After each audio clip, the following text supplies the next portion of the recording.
Good evening.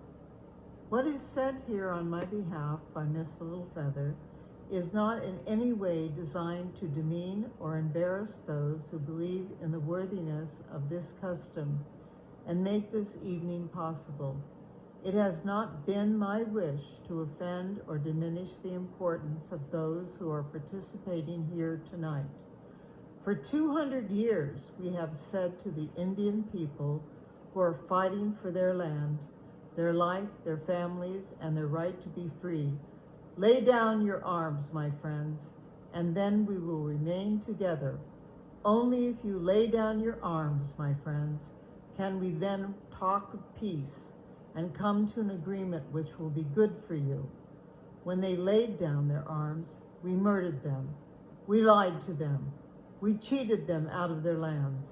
We starved them into signing fraudulent agreements that we called treaties, which we never kept. We turned them into beggars on a continent that gave life for as long as life can remember. And by any interpretation of history, however twisted, we did not do right. We were not lawful, nor were we just in what we did. For them, we do not have to restore these people. We do not have to live up to some agreements, because it is given to us by virtue of our power to attack the rights of others, to take their property, to take their lives when they are trying to defend their land and liberty, and to make their virtues a crime and our own vices virtues. But there is one thing which is beyond the reach of this perversity, and that is the tremendous verdict of history, and history will surely judge us. But do we care? What kind of moral schizophrenia is it that allows us to shout at the top of our national voice for all the world to hear that we lived up to our commitment when every page of history and when all the thirsty, starving, humiliating days and nights of the last 100 years in the lives of the American Indian contradict that voice?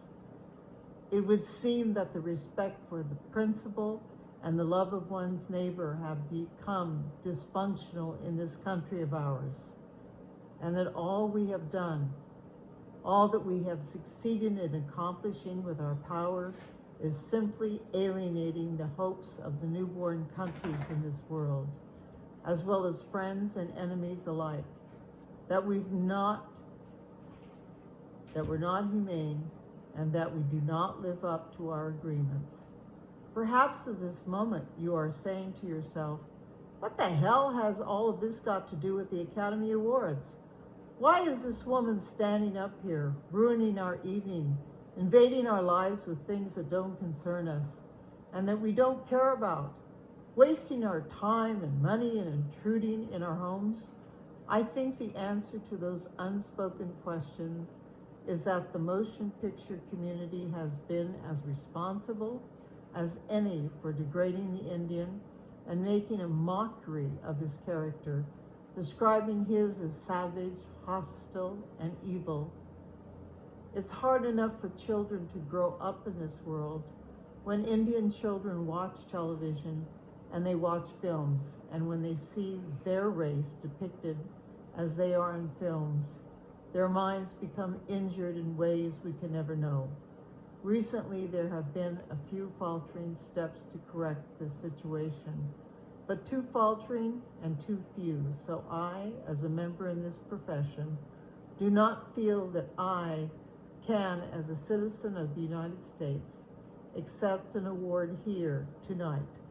I think awards in this country at this time are inappropriate to be received or given until the condition of the American Indian is drastically altered. If we are not our brother's keeper, at least let us not be his executioner. I would have been here tonight to speak to you directly, but I felt that perhaps I could be of better use if I went to Wounded Knee, South Dakota, to help forestall in whatever way I can the establishment of a peace which would be dishonorable as long as the rivers shall run and the grass shall grow. I would hope that those who are listening would not look upon this as a rude intrusion, but as an earnest effort to focus attention on an issue that might very well determine whether or not this country has the right to say from this point forward, we believe in the inalienable rights of all people to remain free and independent on lands that have supported their life beyond living memory. Thank you for your kindness and your courtesy, Miss Littlefeather. Thank you and good night.